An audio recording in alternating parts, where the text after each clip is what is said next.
So this is obviously medium to slow speed. There's not really there's no long straights, uh, hairpin, technical, tight corners. So definitely, uh, Mercedes and McLaren will be at the top. But I know what's going on with Mercedes. Mercedes has good traction and for this track, good traction and downforce, but they have no wings. So McLaren is going to dominate on this track. Maybe Mercedes can come second, or Ferrari will come second. I think Red Bull will definitely struggle on this track.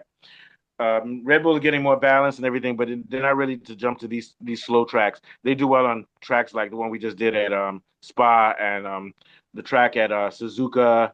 Those types of track, Monza, high speed tracks that are technical. So this is a moderately technical, slow to mid corner.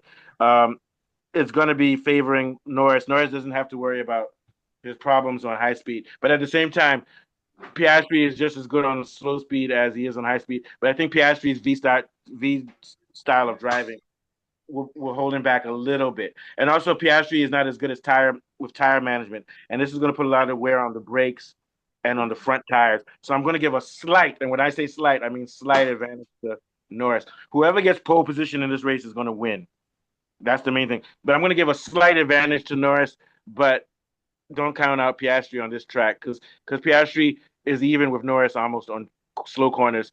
The only difference is that he has more of a V style and puts more wear on the front tires. What are your thoughts, Afolabi? Yeah, I agree with you. This is a Leclerc-esque kind of track, very circuitous, very similar to what we have in Monaco. And like you said, this kind of track won't favor Red Bull that much. Uh, it's going to put a lot of load on the brakes because there's a lot of start-stop. So, and McLaren seems to know how to handle degradation better than the McLaren car seems better suited to handling degradation compared to other cars. So it should be a strong race for McLaren. Like you rightly mentioned, Lando Norris could make a qualifying pole and go on to win it because really this kind of circuit, whoever wins qualifying uh, would end up winning the race, just like in Monaco or maybe Suzuka. No, this is a very, very circuitous kind of track. So I expect Yeah. Leclerc to do well here. This is the kind of track that Leclerc thrives in. That's if his car doesn't bring up surprises. And Mercedes as well. Mercedes is reeling from that very awful performance from Spa. So I guess they'll be Yeah. fired up there. There's a lot of Yeah. introspection. They don't know what the issues are. Antonelli is, frustrated. So they're having internal issues. I hope they get over this one before they come to Hungary. Yeah, we'll talk more about that on the third issue for this session, for this episode, for this show. But Kunle, what are your thoughts about this track, and what are your predictions for Yes, Hungary? yes. So this is why the McLaren car is so good. When you look at the previous tracks, Mercedes is weak on the fast track, strong on this track. You look at Red Bull, it's weak on this track, it's strong on the fast track. You look at Ferrari, unpredictable. You look at McLaren, consistently strong on both the fast and the strong track. Ferrari only competes because it's so unpredictable as a distant second.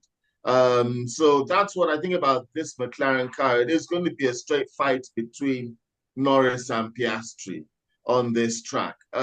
Ferrari are unpredictable as usual. Leclerc has been becoming more competitive, but we have to watch out for Mercedes. If Mercedes don't do well this weekend, then I think the Mercedes are going to have to go back to the drawing board because it means that they've dropped off significantly. Yeah, They they need to should focus on next year. compete.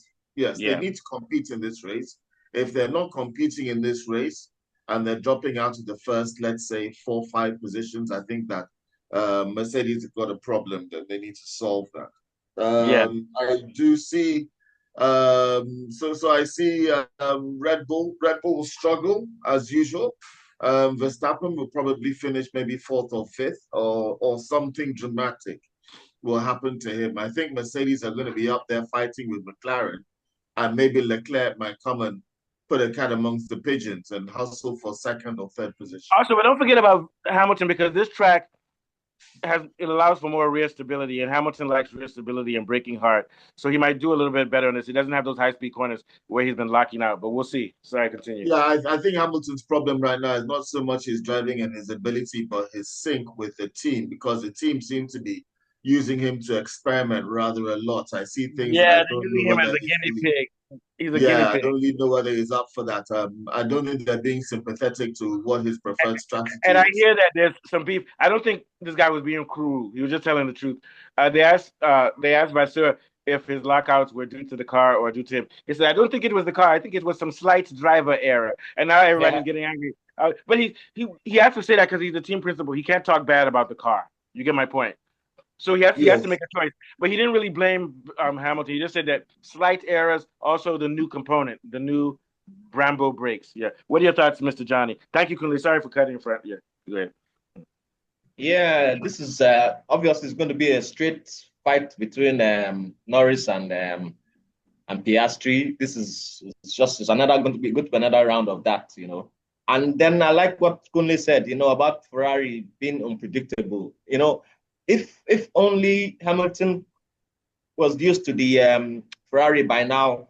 Actually, Ferrari will be actually giving McLaren a headache about the championship. They'll be in and out of that of it, you know, because if they can work together, they could actually do something with about McLaren. But we know that's not going to happen because Hamilton will not allow Leclerc to sit on top of him, and Leclerc too will not allow Hamilton to sit on top of his head. So, but it's a pity that if they really work together, they could just kind I of have a squeeze feeling out.